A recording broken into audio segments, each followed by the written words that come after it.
Hello dear student, let's discuss the landscape of the soul written by Natalie Trevor-Roy, lesson number 4. Hello dear student, welcome back. You are here again with me with new video, and today's video is very much special. Although every video is very much special, but it depends upon that which one you consider the best and how you wanted it. But today, landscape written by Natalie Trevor-Roy, really the best one. This is the lesson about art. What kind of art? And what is that landscape? Yes, there is a landscape, and through this landscape, there are the painters who want to show you something. They want your participation in his painting, in his landscape, and which has been compared with other things also. When we will progress in the lesson, you will know about it. Right? I will let you know 3 forms of art. The first one is Asian form of art, and Boo Dawsey is the representative of this art, and he is a person who wants your physical and mental participation in his painting. He is the man who knows the way within. Right? And the second one is European form of art. Here the conceptual is the representative of this form of art. This is the figurative one. This is the illusionistic light next there. They want your eyes to see any landscape, any painting in a specific angle, while the Chinese are a bit different. How? That I will let you know. And now there is one more, that is outsider, raw art brut.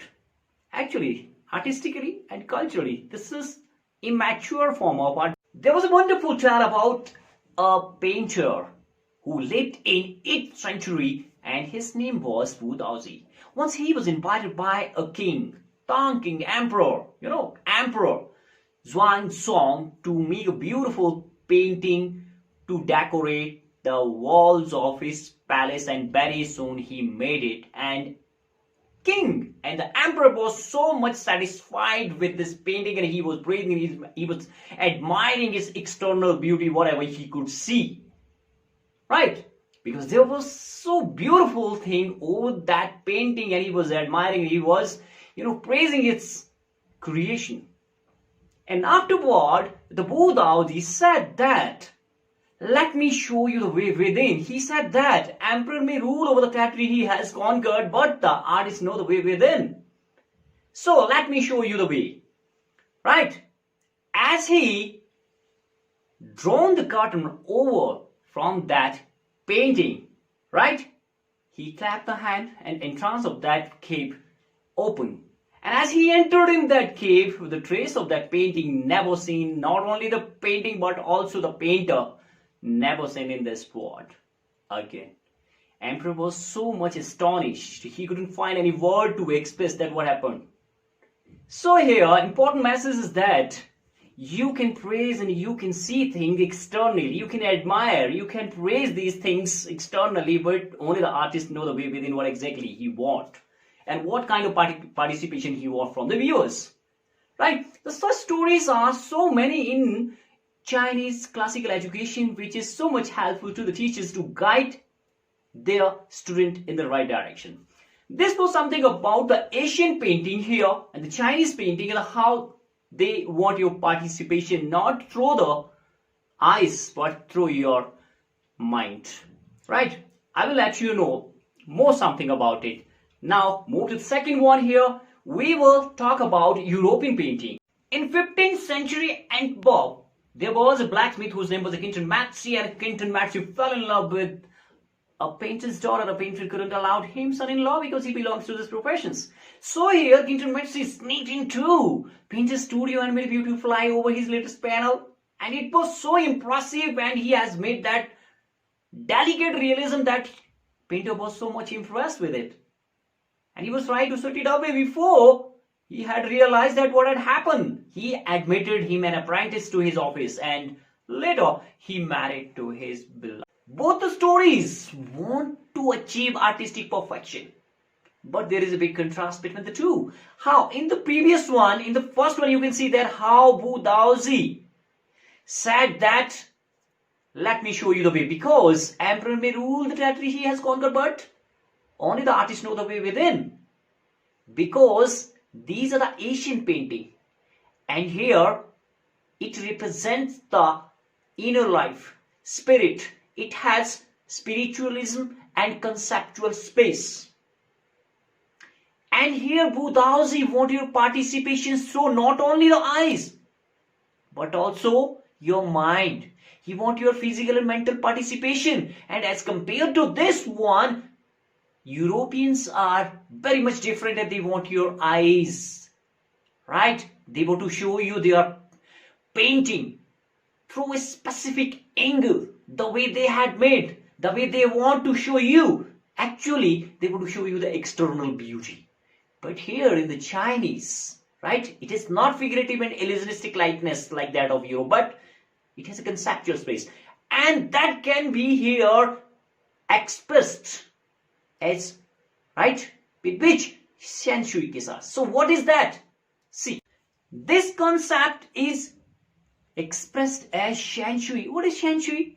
Literally, mountain water, which used together represent a bird landscape. More than two elements of an image, and these two elements are complementary poles reflecting the Taoist view of the universe. Here, let me tell you, mountain is young, reaching vertically toward the heaven, warm, stable, and dry in the sun.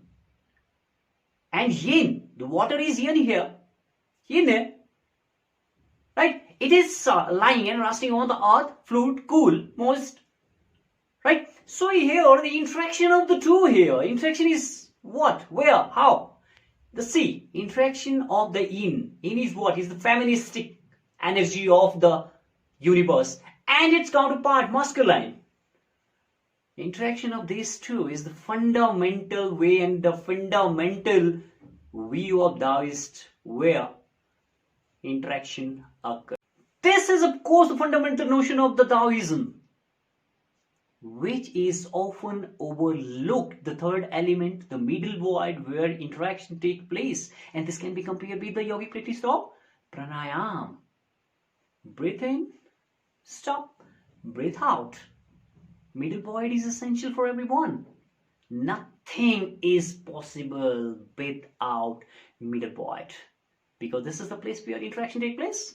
Breathe in, suspend your breath for some time. And this is the middle void where meditation occurs. Right? The same is here. This middle void in the painting of this landscape. Right? The white and unpainted space and the place in the Chinese painting play the same role. And this is the place where man find the fundamental role.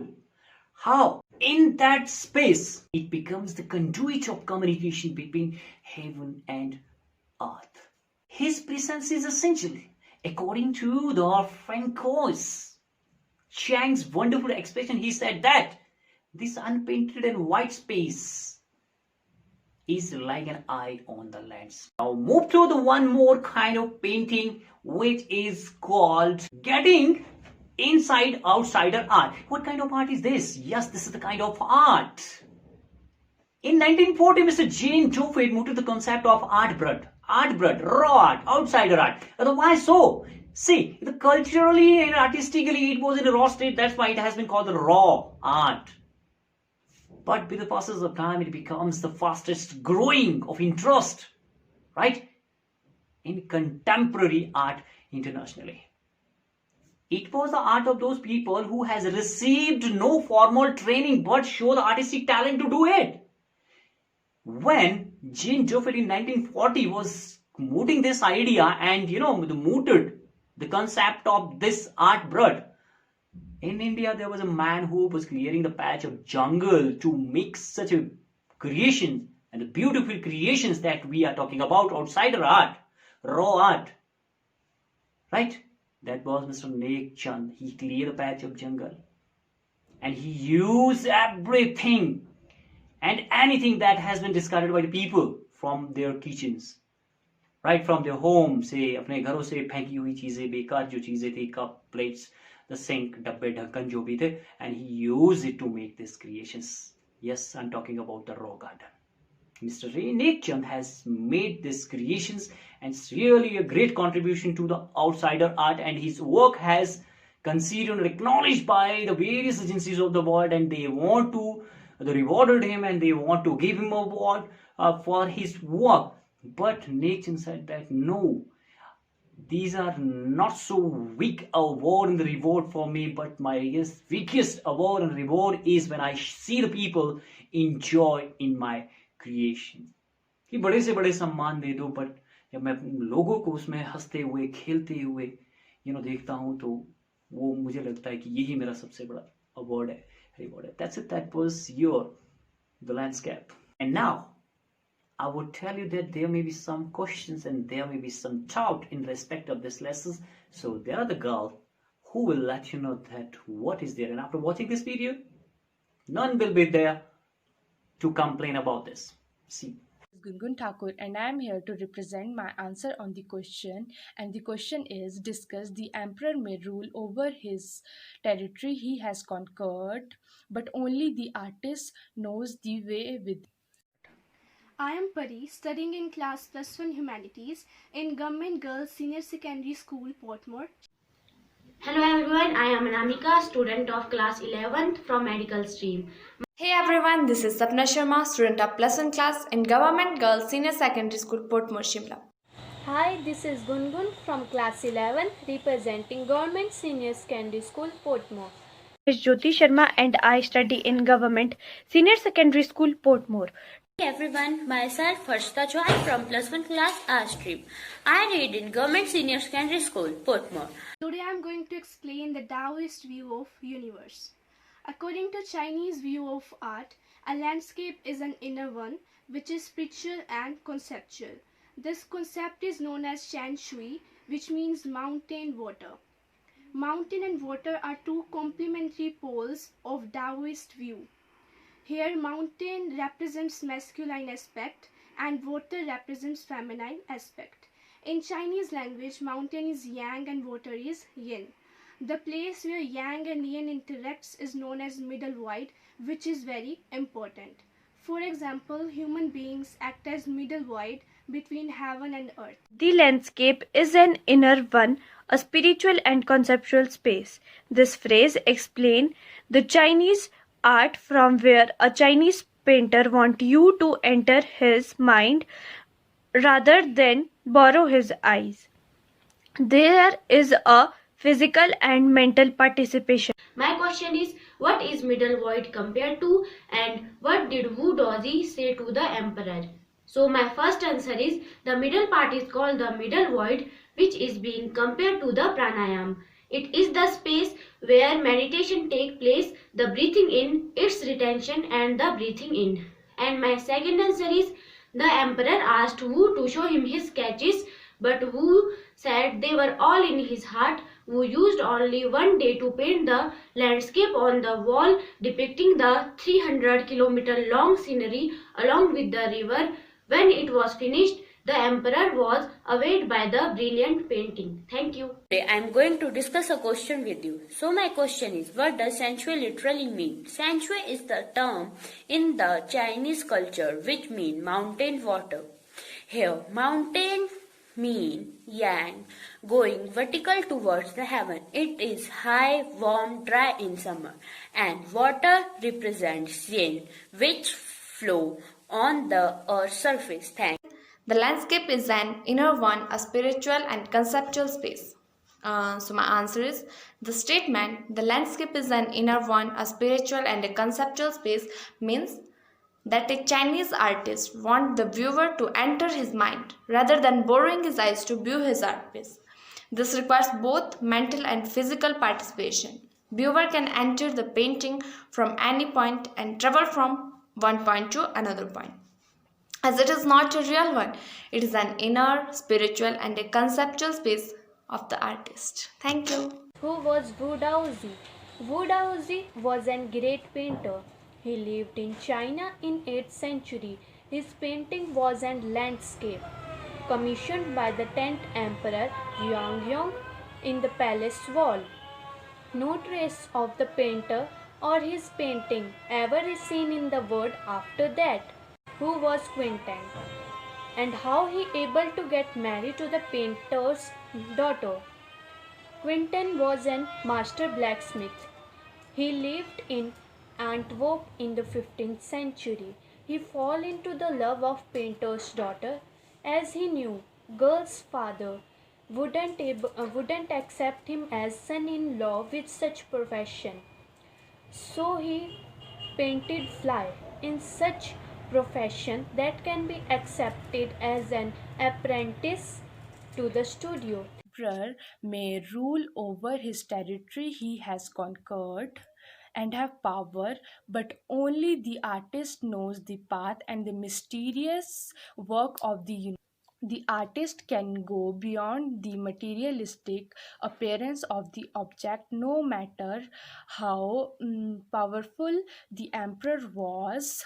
The artist can show their art form can be seen the way he wants to show that.